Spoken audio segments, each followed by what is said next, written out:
नमस्कार दोस्तों। यहाँ हिंदी साहित्य के कुछ महत्वपूर्ण प्रश्न हैं और इतने महत्वपूर्ण प्रश्न हैं कि परीक्षाओं में बार बार पूछे जाते हैं और एक सटीक व्याख्या के साथ हम कम समय में इनको पूरा करने की कोशिश करेंगे। पहला प्रश्न है, सुमेलित कीजिए, यानी लेखक और उनके ग्रंथों को सुमेलित करना है। सर्वंगी हमने खूब नाम सुना है, रज्जब की रचना है। ज्ञानबोध जो है वो मलुक दास की रचना है और प्रेम प्रकाश धरनी दास की रचना है और शब्द सागर बुल्ला साहब की एक रचना है। तो ये एक सुमेलित करने का प्रश्न था। दूसरा प्रश्न है, विभक्ति विचार नामक पुस्तक की रचना किसने की है? तो विभक्ति विचार पुस्तक जो है वो गोविंद नारायण मिश्र की है। पूरा नाम यदि हम देखें तो गोविंद नारायण मिश्र की है और ये एक हिंदी और संस्कृत के विद्वान थे और इन्होंने इस पुस्तक के अंदर, विभक्ति विचार पुस्तक के अंदर, गोविंद नारायण मिश्र जी ने ये कहा है कि हिंदी की विभक्तियों को शुद्ध बताते हुए मिलाकर लिखने की सलाह इन्होंने दी है। यानी हिंदी की विभक्तियों को शुद्ध बताते हुए मिलाकर लिखने की सलाह जो है वो गोविंद नारायण मिश्र ने इस पुस्तक में दी है, विभक्ति विचार। निम्नलिखित में से कौन सी कहानी राजी सेठ की नहीं है? राजी सेठ का एक बहुत प्रसिद्ध उपन्यास भी है, तत्सम। तत्सम जो है वो राजी सेठ का उपन्यास है जिसका प्रश्न परीक्षाओं में खूब आया हुआ है, यूजीसी नेट में ज़्यादा आया हुआ है। और इनकी कहानी कौन सी है? तो इनमें से समानांतर चलते हुए, अपने दायरे, गलत होता पंचतंत्र और जाह्नवी में से जाह्नवी जो है वो जैनेन्द्र कुमार की एक कहानी है। तो राजी सेठ की नहीं है। आधा गांव उपन्यास में चित्रित गांव है। तो आधा गांव में गंगोली है। शिवदास शिवपालगंज जो गांव है वो राग दरबारी उपन्यास में है और मेरीगंज जो है वो मैला आंचल में है। ये हमें ध्यान में रखना है। इसमें बेलारी भी है, बेलारी गोदान में है। महिला पुलिस कर्मियों के जीवन पर आधारित उपन्यास है। तो महिला पुलिस कर्मियों के जीवन पर आधारित मैत्रेयी पुष्पा का गुनाह बेगुनाह उपन्यास जो है वो महिला पुलिस कर्मियों के जीवन पर आधारित है। जिंदा मुहावरे नासिरा शर्मा का है। ग्लोबल गांव का देवता रणेंद्र का है और मुन्नी मोबाइल प्रदीप सौरभ का हिंदी उपन्यास है।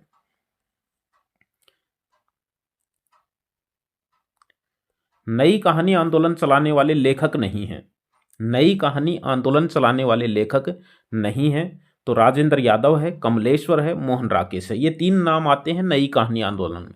गंगा प्रसाद विमल का नाम आता है ए कहानी आंदोलन में। ए कहानी आंदोलन जो है उसमें गंगा प्रसाद विमल का नाम आता है कि ए कहानी आंदोलन को किसने चलाया?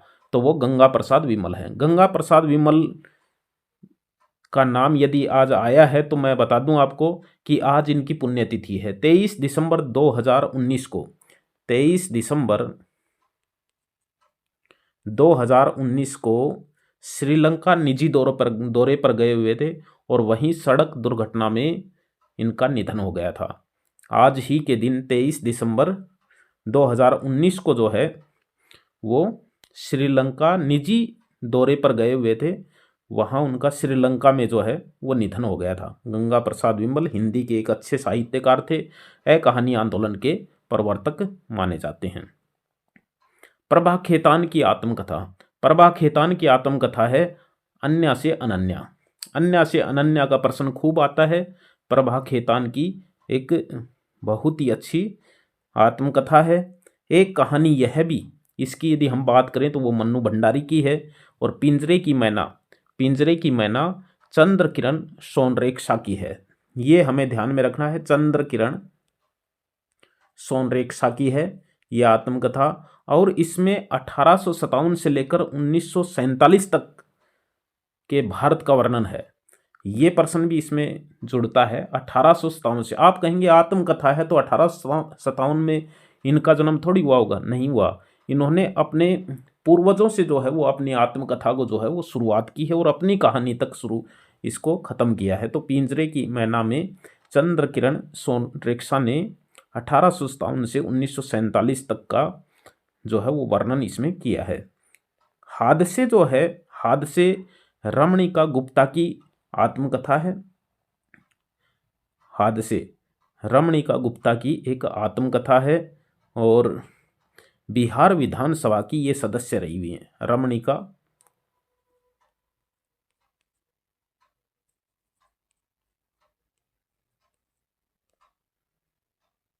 राम नरेश त्रिपाठी कृत खंड काव्य नहीं है, तो खंड काव्य नहीं है, वो है मानसी। देखो इनकी 4 रचनाओं का नाम मिलता है, मिलन, पथिक, सौपन और मानसी। तो मानसी जो है वो फुटकर रचनाओं का संग्रह है। मिलन, पथिक और सौपन ये इनके खंड काव्य हैं। हे प्रभु आनंददाता ज्ञान हमको दीजिए, ये जो है वो राम नरेश त्रिपाठी की ही पंक्ति है। इनमें से किस आलोचक को तुलनात्मक आलोचना के लिए प्रसिद्धि मिली? तो तुलनात्मक आलोचना के लिए प्रसिद्धि पंडित पदम सिंह शर्मा को मिली है। ये हमें ध्यान में रखना। पंडित पदम सिंह शर्मा कौन थे? पंडित पदम सिंह शर्मा जो है वो तुलनात्मक आलोचना का इनको जनक कहा जाता है।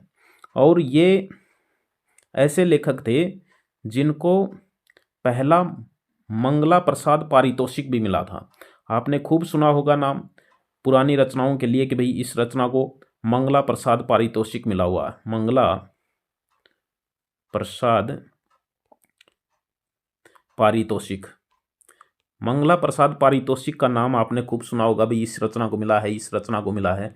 आज इसके बारे में थोड़ा सा जान लेते हैं। मंगला प्रसाद पारितोषिक सन 1923 में शुरू हुआ था और पहला मंगला प्रसाद पारितोषिक पुरस्कार पदम सिंह शर्मा को ही मिला था।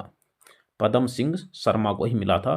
पुरुषोत्तम दास टंडन ने इस पुरस्कार को शुरू किया था और 1923 में शुरू हुआ था और 2006 में अंतिम मिला था मैत्रेयी पुष्पा को।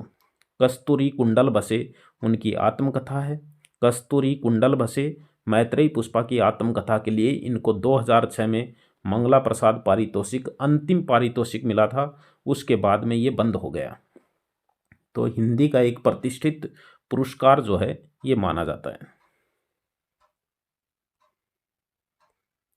इनमें से कौन ललित निबंधकार नहीं है?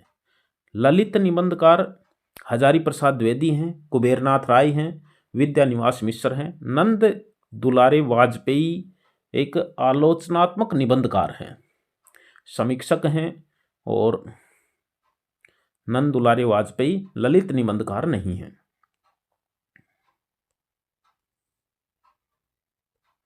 आदिकाल की भाषा को पुरानी हिंदी नाम किसने दिया है? तो ये चंद्रधर शर्मा गुलेरी हैं। खूब नाम सुना है हमने इनका। प्रश्न आ गया है एक अभिव्यक्ति माध्यम पुस्तक का, ये हमें ध्यान में रखना है। इनमें से जनसंचार का दृश्य सर्वे माध्यम क्या है? तो ये दूरदर्शन है। देखिए रेडियो क्या है? रेडियो तो केवल सर्वे है और समाचार और पत्रिकाएं जो हैं ये दृश्य हैं, मुद्रित माध्यम है ये। और इस प्रश्न के माध्यम से मैं इतना ही बताना चाहूँगा कि यदि जनसंचार हमारे पाठ्यक्रम में है, अभिव्यक्ति माध्यम पुस्तक को पढ़ना बहुत ज़रूरी है। ये कक्षा 11-12 के लिए एक पुस्तक चलती है, कक्षा और 12 के लिए अभिव्यक्ति माध्यम। और अभिव्यक्ति माध्यम पुस्तक जो है उसमें बहुत सा सिलेबस जो है वो आरपीएससी फर्स्ट ग्रेड हिंदी में लगा हुआ है, जिसको हमें उसी पुस्तक से पढ़ना चाहिए। यदि हम गाइड से पढ़ते हैं तो बहुत बड़ी भूल कर रहे हैं, गलती कर रहे हैं। और इस पुस्तक के पेज में से सीधी लाइनों के प्रश्न भी जो है वो पूछे जाते हैं। और निःशुल्क पाठ्य पुस्तक है, किताबों में स्कूलों में खूब उपलब्ध है, मिल जाती है। व्योमकेश दरवेश किस विधा की रचना है? व्योमकेश दरवेश जो है वो एक संस्मरण विधा की पुस्तक है। अब देखिए व्योमकेश दरवेश के बारे में जान लेते हैं, क्योंकि ये वो पुस्तक है जो पिछले 10 सालों के पेपर में बहुत बार पूछी गई है, बहुत बार इसका प्रश्न आया है। व्योमकेश दरवेश जो है वो डॉक्टर विश्वनाथ त्रिपाठी की रचना है। डॉक्टर विश्वनाथ त्रिपाठी की रचना है। क्या है? संस्मरण है। किसके जीवन पर आधारित है? ये हजारी प्रसाद द्विवेदी के जीवन पर आधारित है। हजारी प्रसाद जी के जीवन पर आधारित है। इस रचना के लिए डॉक्टर विश्वनाथ त्रिपाठी को 2013 का व्यास सम्मान मिला है इसी रचना के लिए। फिर 2014 के अंदर इसी रचना के लिए इनको 28वें मूर्ति देवी पुरस्कार के लिए भी चुना गया था, यानी वो पुरस्कार भी इनको मिला है। मूर्ति देवी पुरस्कार भी इनको इसी रचना के लिए मिला है और व्यास सम्मान भी इनको मिला है।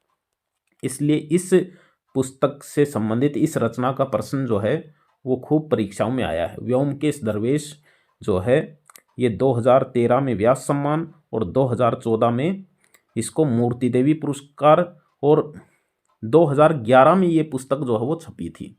2011 में दिल्ली के राजकमल पब्लिकेशन से जो है, प्रकाशन से जो है इसका प्रकाशन हुआ था। संस्मरण की एक विधा है।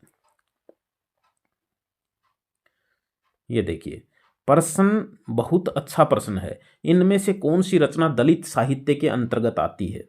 ये हम देख लेते हैं। अन्या से अनन्या, ये अंत्य नहीं है, अन्य नाम है।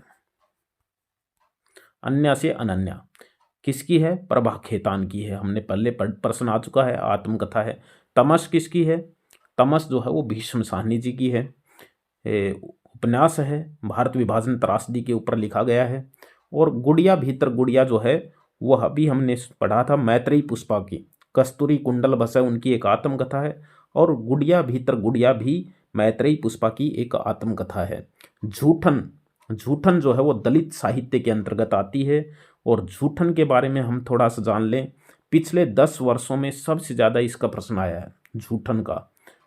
यानी दलित साहित्य को भले ही पुरस्कार न मिले हों पिछले 10 साल में, लेकिन प्रश्न जो है वो दलित साहित्य का, झूठन का बहुत बार परीक्षाओं में आया हुआ है।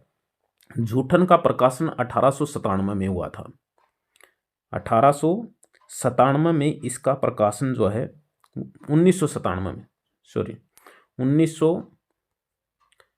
1997 में जो है वो झूठन का प्रकाशन हुआ था।